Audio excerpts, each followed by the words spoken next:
ఈ వీడియోలో Python programming language సాఫ్ట్వేర్ని మన కంప్యూటర్లో ఏ విధంగా ఇన్స్టాల్ చేయాలి, ఒక పైథాన్ స్క్రిప్ట్ని రాసి ఏ విధంగా ఎగ్జిక్యూట్ చేయాలి అనేది మీకు చూపిస్తాను.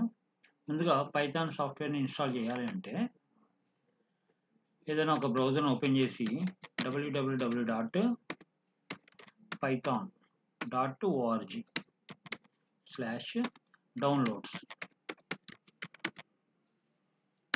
అని రాసి ఎంటర్ కొడితే మీకు ఈ పేజ్ ఓపెన్ అవుతుంది.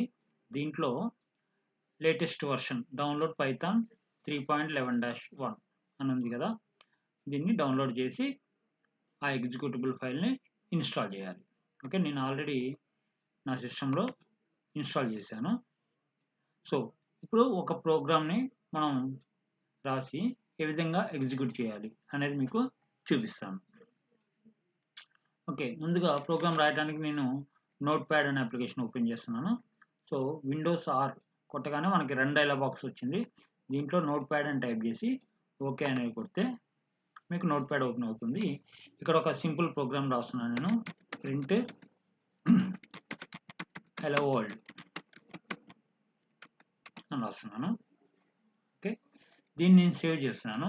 సో ఫైల్లోకి వెళ్ళి సేవ్ అని కొట్టాను. ఇక్కడ నేను డెస్క్టాప్ అనేది సెలెక్ట్ చేసుకున్నాను. డెస్క్టాప్ మీద ఓకే, ఇక్కడ డబుల్ కోట్ పెట్టాను. ఫస్ట్ డాట్, ఇది పైథాన్ స్క్రిప్ట్ కాబట్టి py అని రాస్తున్నాను. మళ్ళీ డబుల్ కోట్ పెట్టి సేవ్ అని కొట్టాను. కొట్టగానే ఇక్కడ చూసారా డెస్క్టాప్ మీద మీకు first.py అనే ఫైల్ వచ్చింది. మరి ఇప్పుడు ఆ ఫైల్ని ఏ విధంగా ఎగ్జిక్యూట్ చేయాలంటే అగైన్ విండోస్ ఆర్ అనేది కొడితే రన్ డైలాగ్ బాక్స్ వస్తుంది. దీంట్లో cmd అని కొట్టి ఎంటర్ కొట్టగానే మీకు కమాండ్ ప్రాంప్ట్ అనేది ఓపెన్ అవుతుంది. ఈ కమాండ్ ప్రాంప్ట్లో ఇప్పుడు మనం ఫైల్ ఎక్కడ సేవ్ చేసాం, డెస్క్టాప్ మీద, కాబట్టి ఇక్కడ డెస్క్టాప్కి వెళ్ళాలి మనం. సో cd డెస్క్టాప్ అని కొట్టి ఎంటర్ కొట్టగానే మీకు కంట్రోల్ అనేది డెస్క్టాప్లోకి వెళ్ళింది. ఇప్పుడు మనం పైథాన్ ఫైల్ రన్ చేయాలంటే python Python space file name ఏంటి, first.py అని కొట్టి ఎంటర్ కొట్టగానే ఇది చూసారా హలో వరల్డ్ అనేది మనకి అవుట్పుట్ వచ్చింది. ఓకే, సో ఇప్పుడు ఇదే ఫైల్ నేను మోడిఫై చేస్తున్నాను. ఒక 2 వేరియబుల్స్ తీసుకున్నాను. ఓకే, జనరల్గా మనం ప్రోగ్రామింగ్ లాంగ్వేజ్లో వేరియబుల్స్ అంటాము, ఇక్కడ పైథాన్లో వచ్చేసరికి దాన్ని ఆబ్జెక్ట్ అనాలి మనం. సో x యొక్క వాల్యూ 20 అని తీసుకుంటున్నా, y యొక్క వాల్యూ 15 అని తీసుకుంటున్నా. సో ఇక్కడ print some equal to x plus y అని రాస్తున్నాను. సో దీన్ని సేవ్ చేస్తున్నాను. కంట్రోల్ ఎస్ కొట్టగానే సేవ్ అయింది. సో ఇక్కడ కమాండ్ ప్రాంప్ట్ దగ్గర పైథాన్ first.py అని కొట్టగానే చూసారా సమ్ ఈక్వల్ టు 35 అనేసి వచ్చింది.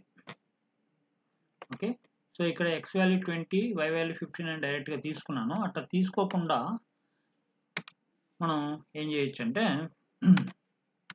Input enter value for x అని యూజర్ని అడగొచ్చు ప్రోగ్రామ్ రన్ చేసేటప్పుడు. అట్లనే y వాల్యూ కూడా నువ్వు డైరెక్ట్గా తీసుకోకుండా input enter value for y. Okay, ఈ విధంగా అడిగితే యాక్చువల్గా ఏమవుతుందంటే ఇప్పుడు మీకు ఈ ప్రోగ్రామ్ రన్ చేసి చూపిస్తాను. Python first.py okay, enter value for x 34 అని ఇస్తున్నాను, ఎంటర్ వాల్యూ ఫర్ y 56 అని ఇస్తున్నాను. సో యాక్చువల్గా మనం ఎక్స్పెక్ట్ చేసే ఆన్సర్ ఏంటి, సమ్ ఈక్వల్ టు 90, 34 ప్లస్ 56 అంటే 90 రావాలి. కానీ ఏమొస్తుందో చూడండి, సమ్ ఈక్వల్ టు 34 దాని పక్కన 56 వచ్చింది, 56 అనేది. ఎందుకు వచ్చిందంటే పైథాన్లో ఇట్లా రీడ్ చేసిన వాల్యూ అనేది స్ట్రింగ్ కింద తీసుకుంటుంది, స్ట్రింగ్ కింద. అందుకోసం ఏం చేస్తామంటే మనం రీడ్ చేసిన తర్వాత దాన్ని ఇంటీజర్కి కన్వర్ట్ చేసుకోవాలి. ఓకే, ఇక్కడన్నా మనం ఇంట్ అని రాసి ఇట్లా తీసుకోవచ్చు.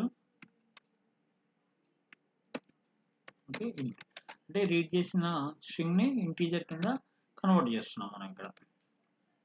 ఓకే, సో ఇప్పుడు రన్ చేసి చూద్దాము. Enter value for X 34, enter value for Y 56. So sum equal to ఎంత వచ్చింది చూడండి, 90. ఓకే, సో ఈ విధంగా రాయొచ్చు, లేకపోతే ఇక్కడైనా సరే మనం మార్చుకోవచ్చు. ఇక్కడ సపోజ్ మీరు ఇంట్ అని ఇక్కడ రాయకుండా ఉంటే, ఓకే ఇంట్ అని ఇక్కడ రాయలేదు నేను, సో ఎక్స్ వాల్యూ స్ట్రింగ్ లాగా ఉంది. సో ఇక్కడన్నా మనం మార్చుకోవచ్చు, int of X plus int of Y. ఇక్కడైనా మనం ఇంటీజర్లో కన్వర్ట్ చేసి యాడ్ చేసుకోవచ్చు. సో కంట్రోల్ ఎస్ ప్రెస్ చేస్తున్నా, ప్రోగ్రామ్ని రన్ చేస్తున్నా. Enter value for X 45, value for Y 56. సరే సమ్ ఈక్వల్ టు 101 అనేసి వచ్చింది. సో మనం పైథాన్ని కంప్యూటర్లో ఇన్స్టాల్ చేయాలంటే www.python.org/downloads అనే పేజ్ ఓపెన్ చేసి దాంట్లో లేటెస్ట్ వర్షన్ ఏదైతే ఉందో దాన్ని డౌన్లోడ్ చేసి ఇన్స్టాల్ చేయాలి. ఇన్స్టాల్ చేసిన తర్వాత మనం కమాండ్ ప్రాంప్ట్ ఓపెన్ చేసేసి మనం రాసిన పైథాన్ స్క్రిప్ట్స్ ఏవైతే ఉన్నాయో వాటిని మనం ఎగ్జిక్యూట్ చేసుకోవచ్చు. ఓకే, సో ఇక్కడైనా సరే మనం పైథాన్ అని రాసి ఎంటర్ కొడితే మన సిస్టంలో ఏ వర్షన్ ఇన్స్టాల్ అయింది అనేది ఇక్కడ కనబడుతుంది. పైథాన్ 3.11.0 వర్షన్ అనేది ఇన్స్టాల్ అయింది అనేది మనకి ఇక్కడ తెలుస్తుంది.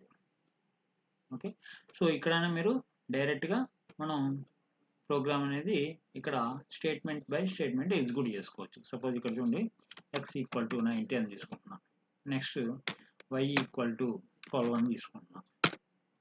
ఓకే, ఎక్స్ ప్లస్ వై 102 అనేసి వచ్చింది. ఓకే, సో ఈ విధంగా మనం కంప్యూటర్లో పైథాన్ స్క్రిప్ట్స్ ఏవైతే ఉన్నాయో వాటిని ప్రాక్టీస్ చేసుకోవచ్చు. Thank you.